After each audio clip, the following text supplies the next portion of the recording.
TVT au cœur de l'information.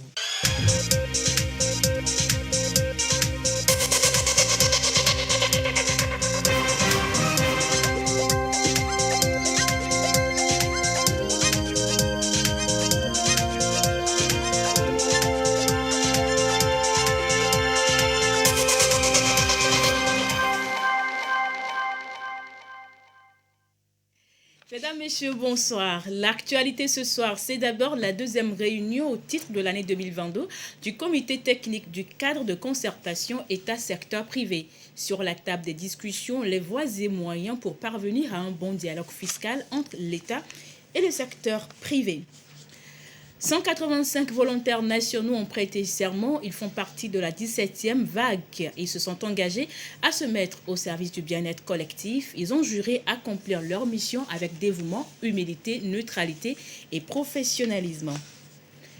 Et puis, chaque 16 juin, l'enfant africain est célébré. Le thème choisi cette année met en évidence la prévalence des pratiques néfastes en Afrique affectant les enfants. Le sujet a fait objet d'échanges ce jour entre les hommes et femmes de médias et la ministre en charge de l'action sociale et de l'alphabétisation, Lolognon Apedo Anakoma. C'était les titres de ce journal. Bienvenue, voici le 20h. Le comité technique du cadre de concertation État-secteur privé était en réunion. Il s'agit de sa deuxième réunion au titre de l'année 2022. La conjoncture économique actuelle et le dialogue fiscal entre l'État et le secteur privé étaient au centre des échanges. Les travaux ont été présidés par le ministre de l'Économie et des Finances, Sani Yaya, président du comité technique. Clarisse Aticlé. L'envolée spectaculaire des prix de l'énergie et des produits alimentaires a une origine, la guerre entre la Russie et l'Ukraine. Une situation qui influe sur l'économie mondiale. Le Togo s'en sort avec un taux d'inflation de 7,5% en rythme annuel à fin avril 2022. Le gouvernement et le secteur privé veulent asseoir une stratégie de relance des activités économiques. C'est le moment de revoir les paradigmes, comme cela a été d'ailleurs diagnostiqué et promis dans le cadre de la mise en œuvre du PND. C'était le mot phare, changeons de paradigme. Et il me semble que la situation actuelle nous le commande à nouveau. Repensons donc le dialogue public-privé, osons innover nos rapports et nos relations et surtout développons notre environnement économique et social. C'est la deuxième rencontre du comité technique du cadre de concertation État-secteur privé pour le compte de l'année 2022. Sur la table de discussion, des sujets relatifs à la conjoncture économique actuelle et aux problématiques fiscales. La superposition des crises qui secouent la planète nous interpelle tous sur la nécessité de préserver nos équilibres macroéconomiques ainsi que la résilience sociale, notamment des couches les plus vulnérables, et de garder le cap des réformes afin de préparer au mieux l'avenir.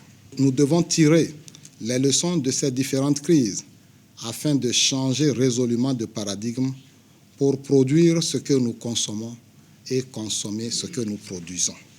Sur les problématiques fiscales, je voudrais annoncer ici l'opérationnalisation récente des organes de recours. Ceci est une bonne nouvelle qui fera avancer le dialogue fiscal voulu par les plus hautes autorités du pays et par les partenaires du secteur privé. Certes, en l'état, ce mécanisme est perfectible et je sais qu'il y a des demandes dans le sens d'améliorer le cadre tel que proposé aujourd'hui. Il était important d'accélérer la mise en œuvre de cet important instrument, ce qui n'empêche pas de continuer à échanger sur les améliorations à y apporter. Nous sommes ouverts sur ce sujet.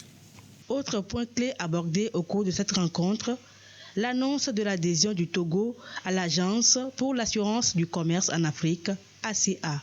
L'adhésion à l'ACA vient renforcer l'arsenal des mesures prises par le gouvernement pour stimuler l'investissement public et privé, local et étranger au Togo.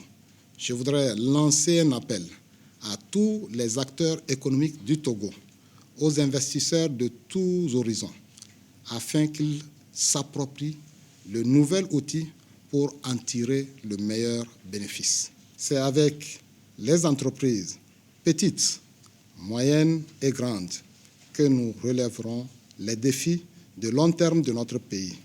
Défis en termes de création d'emplois, défis en termes d'innovation et défis en termes de création de richesses. Le ministre de l'Économie et des Finances, président du comité technique du cadre de concertation État-secteur privé, a particulièrement salué le dynamisme des entreprises togolaises. Elles ont montré, selon Sani Yaya, une grande résilience pendant la crise sanitaire. Il les a rassurées de la disponibilité du gouvernement à toujours les accompagner. Des stylistes, modélistes, maîtresses et maîtres couturiers s'informent sur le programme de restructuration et de mise à niveau pour les entreprises opérant dans le textile et l'habillement. La rencontre vise à leur faire connaître ce programme et ses domaines d'intervention. Et c'est une initiative du ministère du Commerce, de l'Industrie et de la Consommation locale. Tchazinambaga. Le secteur de la confection et de l'habillement représente une branche émergente à fort potentiel et constitue un segment moteur de la chaîne de valeur textile. Constitué généralement en micro-entreprise, le secteur peine à faire face à la concurrence liée à la mondialisation et à la globalisation de l'économie. En cause, la qualité et le respect de certaines normes. Les présentes assises visent à informer et à sensibiliser les acteurs, stylistes, modélistes, maîtresses et maîtres couturiers sur le programme de restructuration et de mise à niveau, une structure mise en place par le gouvernement depuis 2007 et qui vise à accompagner les entreprises vers plus de compétitivité. Le secteur du textile, on ne les connaît pas, ils ne nous connaissent pas non plus. On s'est dit, maintenant nous irons vers eux pour les informer sur ce programme très alléchant, ce programme très porteur, qui peut booster leur atelier.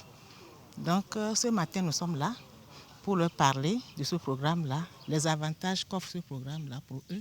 Les avantages, ils sont nombreux et vont de l'information au renforcement de capacités sur les normes de qualité, les dessins et modèles industriels devenus incontournables en matière de performance et de compétitivité afin qu'ils puissent bénéficier des atouts qui se présentent dans leur secteur. Le Togo a signé des accords, surtout avec la GOA, où ils peuvent exporter leurs produits vers les États-Unis. Donc, il faut qu'ils respectent certaines normes avant que leurs produits ne puissent pénétrer ces différents marchés-là.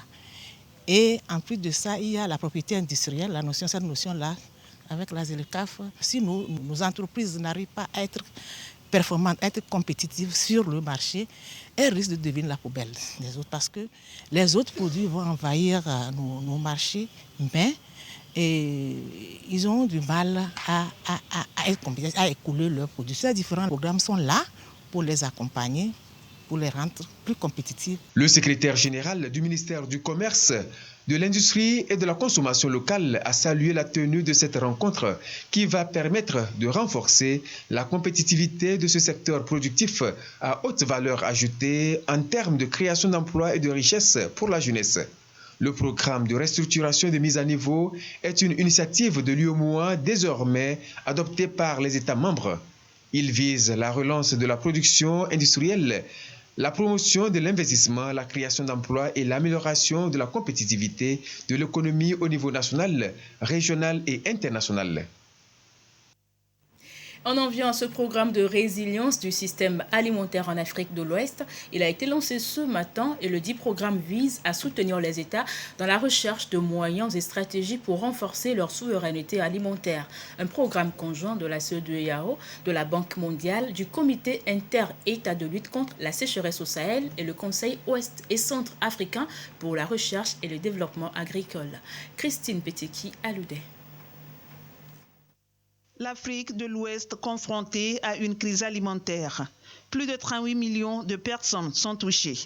Les facteurs aggravants sont le changement climatique, la dégradation des sols, les conflits et l'extrémisme violent. Le programme de résilience du système alimentaire en Afrique, officiellement lancé ici à Lomé, s'attaque à ces contraintes pour ainsi renforcer la sécurité alimentaire des États.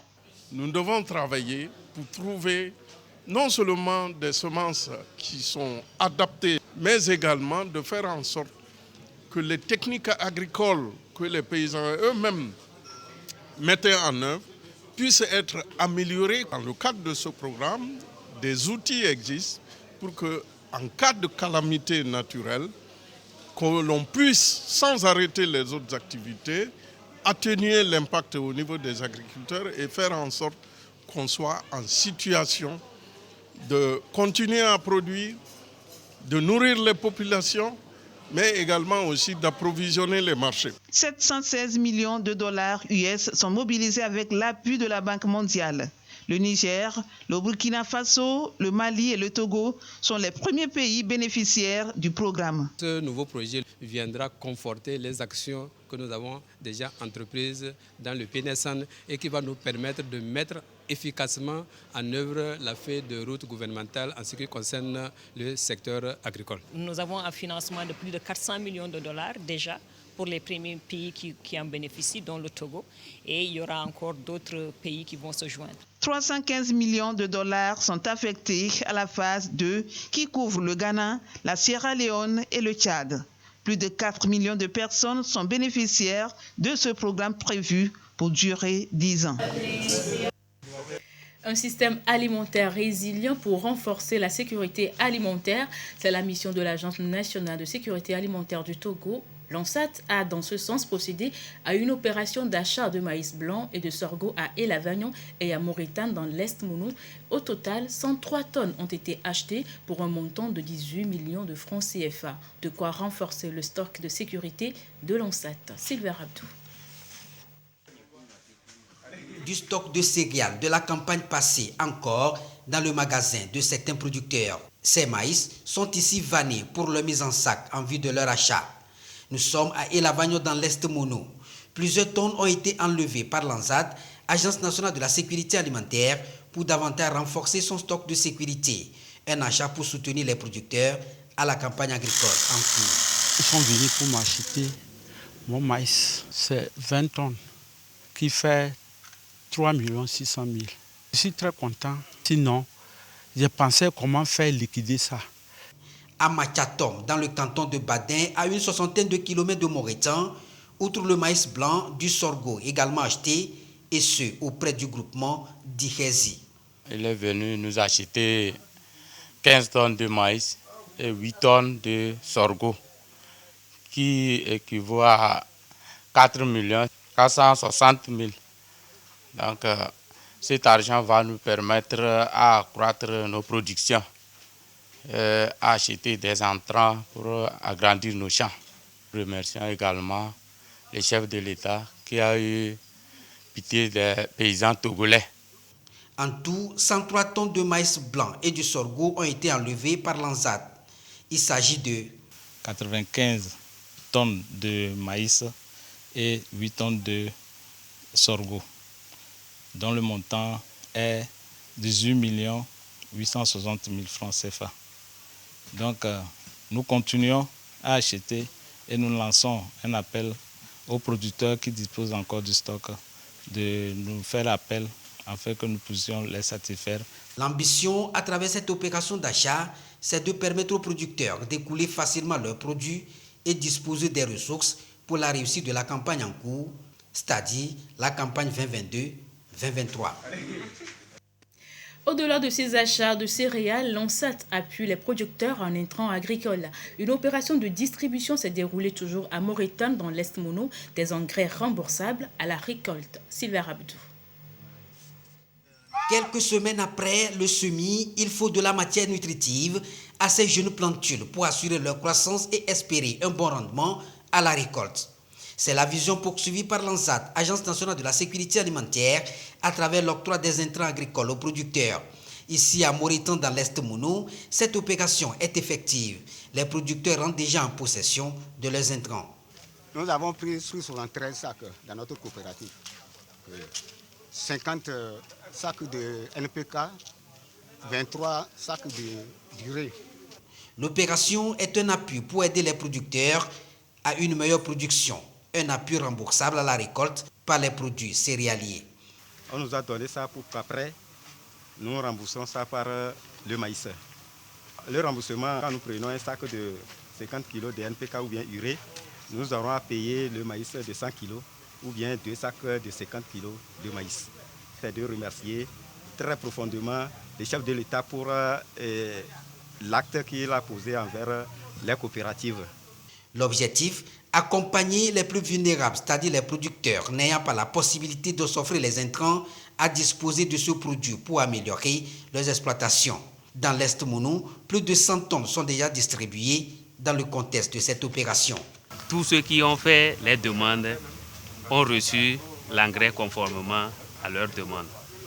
Donc aujourd'hui, c'est d'encourager la majorité des producteurs qui ont bénéficié de cette opération de faire un effort pour utiliser cet engrais à bon escient.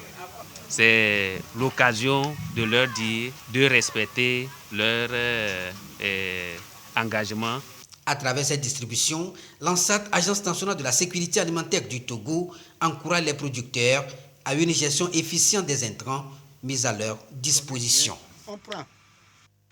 À travers un communiqué, la présidente de l'Assemblée nationale informe les honorables députés que la 10e séance plénière de la première session ordinaire de l'année aura lieu le jeudi 16 juin 2022 à partir de 9h au siège de l'Assemblée nationale. Signé Yawati Boli-Tchegan, présidente de l'Assemblée nationale. Actualité à l'étranger, réunion des 4 députés insoumis élus dès le premier tour des législatives. Ils se sont retrouvés à l'Assemblée nationale française. La majorité présidentielle et la NUP revendiquent la victoire lors du premier tour. C'est la première image forte de l'entre-deux tours. Ce lundi, les 4 députés insoumis élus dès le premier tour des législatives se sont rendus à l'Assemblée nationale. Un symbole de réussite pour la NUP, la nouvelle alliance de gauche réunie autour de Jean-Luc Mélenchon, au coude à coude avec la majorité présidentielle. Les deux camps revendiquent la victoire lors du premier tour et la bataille des mots a débuté.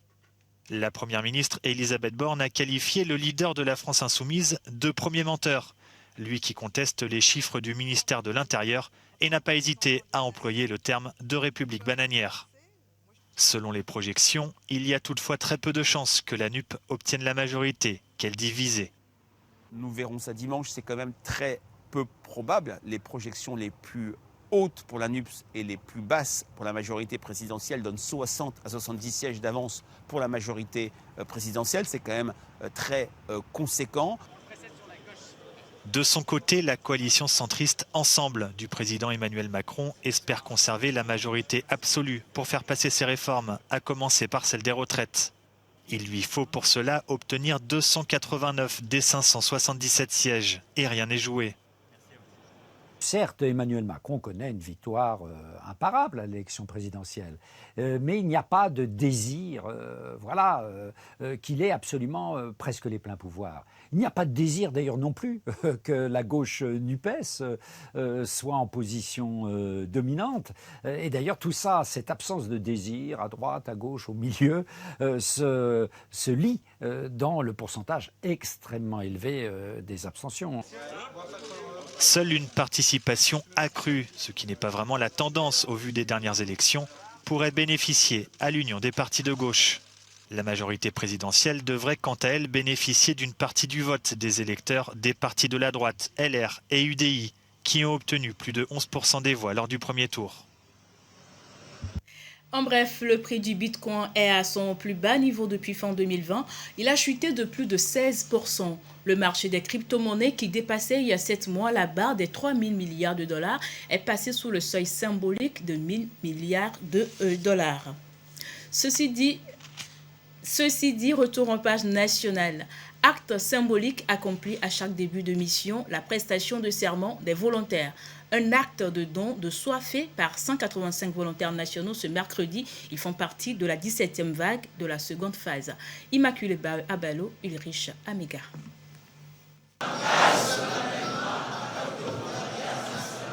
Main levée et devant la nation togolaise, ils s'engagent. 185 volontaires nationaux de compétences issus de la seconde phase de la 17e vague. Des jeunes diplômés prêts à appuyer les structures partout où besoin sera. C'est un grand plaisir pour moi d'être parmi les volontaires choisis. Je suis déjà motivée et très excitée même déjà d'aller dans mon lieu d'affectation. En tant que volontaire, j'aimerais aller partout où les besoins y est, acquérir de l'expérience, servir la nation.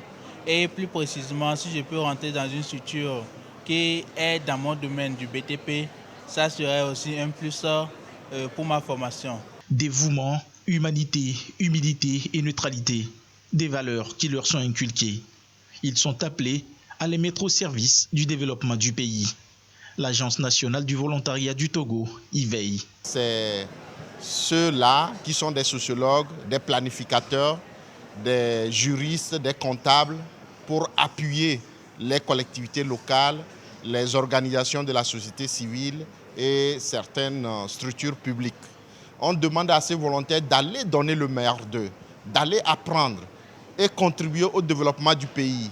Les attentes sont énormes et les volontaires ont beaucoup à donner sur le terrain par rapport aux besoins dans tous les programmes et projets de développement en cours de mise en œuvre au Togo. 350 volontaires nationaux de compétences ont été retenus pour cette seconde phase à travers le territoire national. Depuis 2011, 20 278, dont 6 538 femmes et 13 747 hommes, ont été enregistrés pour le compte des volontaires nationaux de compétences. C'est de communiquer pour la suite. D'abord, le ministre de la fonction publique, du travail et du dialogue social informe les candidats au concours national de recrutement d'enseignants fonctionnaires régionaux du primaire et du secondaire général, session du 18 juin 2022, qu'ils peuvent consulter les listes dans les différents centres d'écrit à consulter dans le quotidien national Togo Presse, signé par Gilbert Bawara, ministre de la fonction publique, du travail et du dialogue social. Le second communiqué émane du ministère des Armées. Le ministre des Armées communique qu'il est porté à la connaissance des jeunes Togolais des deux sexes désireux de faire carrière dans les forces armées togolaises qu'un concours de sélection pour le recrutement direct d'élèves sous-officiers d'actifs à l'école nationale des sous-officiers de Témédia aura lieu le 2 août 2022 à l'école primaire du camp général Nyasingbe et à Dema, à Lomé et au lycée de Kara. Les détails relatifs au concours seront publiés dans le quotidien national Togo Presse et disponibles sur le site web du ministère des Armées www.defense.gouv.tg. Pour tout renseignement complémentaire, prière s'adresser à la division des ressources humaines de l'état-major général des forces armées togolaises à Guanivé, boîte postale 938 Lomé Togo, téléphone 22 50 11 61. Les conditions de candidature, la composition du dossier de candidature et les épreuves du concours sont à consulter dans le quotidien national Togo Presse. Les dossiers de candidature seront déposés dans les groupements de gendarmerie nationale des chefs-lieux des régions administratives contre une quittance de 10 000 francs CFA non remboursable. La date limite de dépôt des dossiers est fixée au samedi 2 juillet 2022 à 12h00. Tout dossier non conforme ou reçu après la date limite de dépôt ne sera pas pris en considération. La liste des candidats retenus pour les épreuves écrites et sportives sera affichée à l'état-major général des forces armées togolaises et dans les groupements de gendarmerie nationale à partir du lundi 25 juillet 2022. Signé par Marguerite Essosimna Nyakade, ministre des Armées. La journée de l'enfant africain, c'est chaque 16 juin. L'épanouissement de l'enfant préoccupe le gouvernement togolais. En prélude à cette célébration, la ministre Lelognon Apedo Anakoman, en charge de l'action sociale, a échangé avec des hommes et femmes de médias. L'élimination des pratiques néfastes affectant les enfants était au centre des discussions. Abide Lemou, Edwige Atapa Bassabi et Yata Aratem. Soweto, 16 juin 1976. Des milliers d'étudiants sud-africains rassemblés exigent une éducation de qualité et non discriminatoire. La suite, des centaines d'enfants massacrés, un repère historique en matière des droits de l'enfant. Cette 32e édition interpelle encore une fois les gouvernants, les acteurs de la protection de l'enfant et la communauté africaine tout entière à renforcer les actions en vue de garantir un environnement protecteur pour les enfants. À travers ce thème, il s'agit une fois encore d'évaluer les approches, les politiques et les programmes, ainsi que les législations adoptées par les différents États depuis la commémoration de cette journée en 2013 sous le thème « Élimination des pratiques sociales et culturelles néfastes affectant les enfants, notre responsabilité collective ». Responsabilité collective au regard des mutations inhérentes à l'évolution du monde et des pratiques nuisibles à l'épanouissement de l'enfant.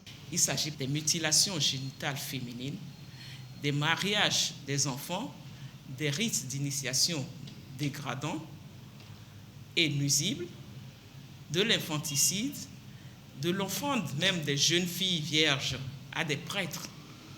Nous pouvons également citer l'élimination des enfants accusés de sorcellerie, des albinos ou même des jumeaux sur la base des croyances mystérieuses. Il faut reconnaître que le gouvernement, sous le leadership du président de la République, a placé la protection de l'enfant au cœur de ses préoccupations.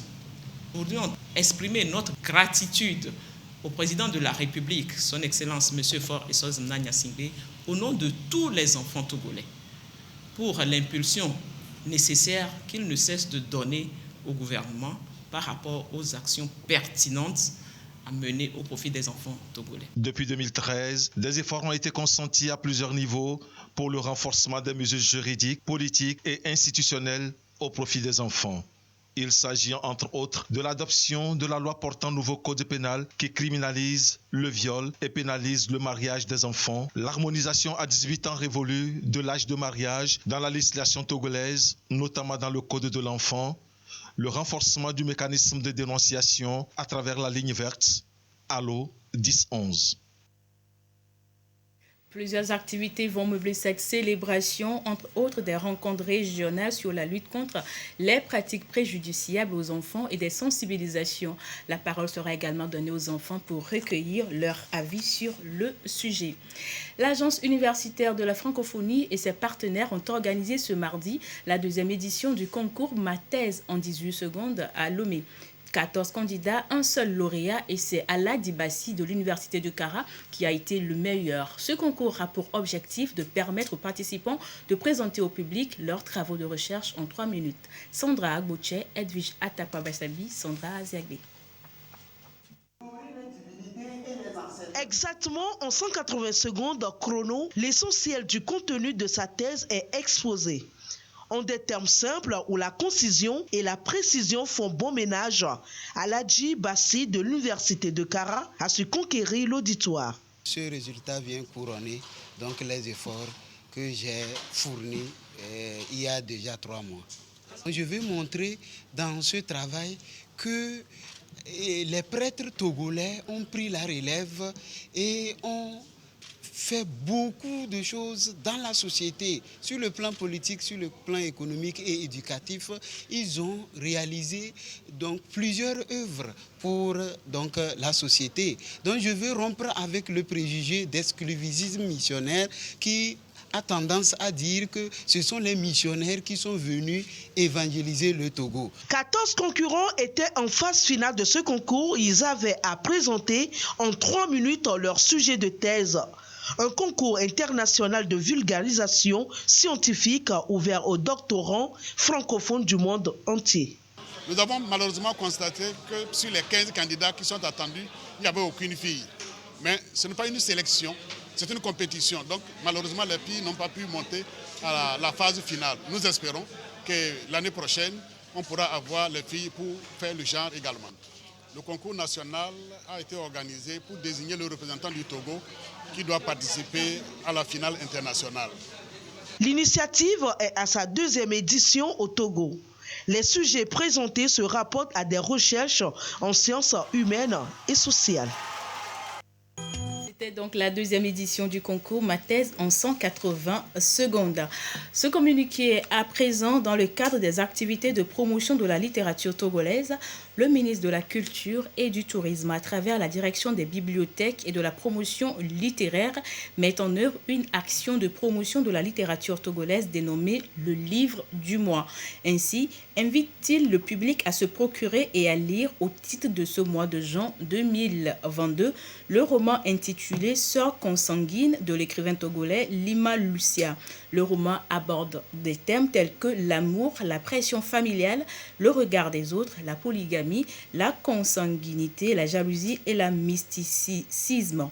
Pour tout renseignement complémentaire, veuillez contacter le +228 22 22 86 83 ou le 228 90 85 50 70. Signé Dr Kossi Lamadoukou, ministre de la Culture et du Tourisme. L'art-thérapie pour venir à bout des troubles psychiques, pratique utilisée au Sénégal et qui permet aux patients d'exprimer leurs émotions. Une salle d'exposition a même été improvisée dans la cour de la clinique de Fann, exposition dans le cadre de la Biennale de Dakar. Toute une ville livrée à l'art contemporain, c'est Dakar pendant sa biennale. Et à l'hôpital de Fann, on s'active aussi. L'atelier d'art-thérapie de la clinique Moussa Diop a décidé d'exposer le travail de ses élèves. Comme Salif, soigné pour un burn-out il y a quelques années et qui continue à fréquenter les lieux. Ça m'a beaucoup aidé car le fait de pratiquer la peinture, ça rend habile la main, mais ça rend aussi léger l'esprit. Puisqu'il y a beaucoup de choses qui étaient concentrées dans mon esprit, le fait de peindre, ça dégage beaucoup d'énergie qui était négative dans mon esprit. Pratique de soins qui utilise les capacités de création artistique des patients, l'art-thérapie a depuis longtemps montré ses bénéfices pour les troubles psychiques. Les personnes expriment et maîtrisent leurs émotions, leurs pensées négatives. Et ici à Fann, ils sont nombreux à revenir 2 fois par semaine, chercher du soutien dans ces séances. Ici en société africaine, vous êtes mal vu. Dès qu'ils savent que vous êtes à l'hôpital Fann, vous avez été hospitalisé là-bas, ils n'ont plus confiance. Donc ça, c'est un handicap. On essaie d'aller reprendre notre place dans la société, mais c'est pas facile. Toute l'opération est coordonnée par Alassane Seck, le professeur et animateur de l'atelier. Pour l'occasion, il a réussi à annexer la petite cour de la clinique et, avec quelques draps, à improviser une salle d'exposition. Pour lui, la biennale est une opportunité. C'est une fenêtre qui permet de voir que derrière l'image que nous avons ici au Sénégal, que psychiatrie égale fou, c'est pas ça. Ici, il y a une vie culturelle et artistique menée par les patients eux-mêmes, leurs parents, les accompagnants et même les médecins. Donc il y a autre chose que les comprimés. Pour le vernissage, tout était prêt et les artistes patients étaient là, répondant aux questions des visiteurs, un peu nerveux mais fiers. Certains ont pu vendre leurs œuvres, acteurs dans le combat pour guérir et pour changer le regard sur les troubles psychiques en Afrique. C'est communiqué juste avant de nous quitter. D'abord, ce communiqué du gouvernement. Le gouvernement annonce une mise à jour significative du portail national des services publics digitalisés de l'administration http://service-public.gouv.tg. Ce portail permet en effet de regrouper en une seule et même interface l'ensemble des services publics digitalisés de l'administration afin de permettre aux citoyens et aux entreprises d'y accéder à partir d'un compte citoyen ou entreprise unique. Mise en ligne en 2017, service-public.gouv.tg dans son ancienne version était un portail essentiellement informationnel. Il recensait l'ensemble des démarches administratives susceptibles d'être accomplies par les citoyens et entreprises.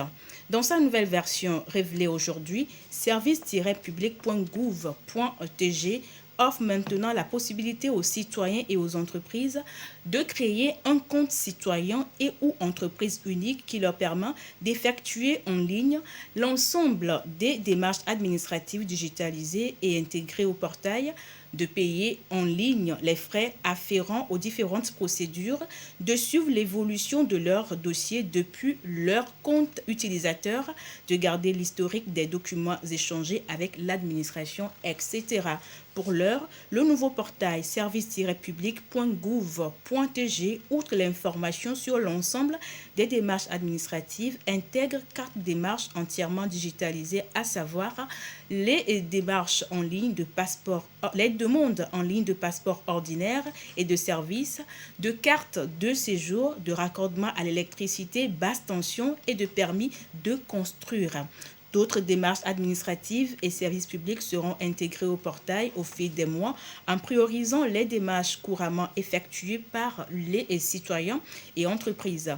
L'objectif est d'avoir à l'horizon 2025 100% des démarches administratives digitalisées et accessibles sur service-public.gouv.tg conformément à la feuille de route gouvernementale 2020-2025 et à la stratégie pour la transformation digitale du Togo, stratégie Togo Digital 2025, signé Sina Lawson, ministre de l'économie numérique et de la transformation digitale. Le second communiqué nous émane du ministre d'État, ministre de l'administration territoriale, de la décentralisation, du développement des territoires et du ministre de la culture et du tourisme. Tenant compte du ralentissement des contaminations à la COVID-19, le gouvernement autorise la reprise de la célébration publique des fêtes et rites traditionnels sur toute l'étendue du territoire national dans les conditions ci-après. Présentation d'une preuve de vaccination contre le Covid-19, strict respect des mesures barrières, port systématique de masques, lavage et désinfection systématique des mains, etc. En cas de résurgence des cas de contamination, les mesures restrictives seront remises en vigueur. Le gouvernement invite l'ensemble de la population au maintien de la vigilance, au respect des mesures barrières et à l'adhésion à la campagne vaccinale toujours en cours. Signé Payadoa Boukwesi, ministre d'État, ministre de l'administration territoriale, de la décentralisation et du développement des territoires, et par Kausik Benyo Lamadoukou, ministre de la culture et du tourisme. Pour terminer, la situation de la pandémie au Covid-19 au Togo ce mercredi. Nombre de cas confirmés, 37 220, 10 nouveaux cas depuis hier. Nombre de personnes guéries, 36 874, 5 nouveaux guéris depuis hier. Nombre de cas actifs, 73 et 273 décès. Des chiffres communiqués par professeur Moustapha Mijiawa, ministre de la Santé, de l'Hygiène publique et de l'Accès universel aux soins. Ainsi s'achève cette randonnée de l'information. Merci à vous de l'avoir suivi et merci également à toute l'équipe de réalisation. Bonne soirée à vous sur votre chaîne, la télévision togolaise.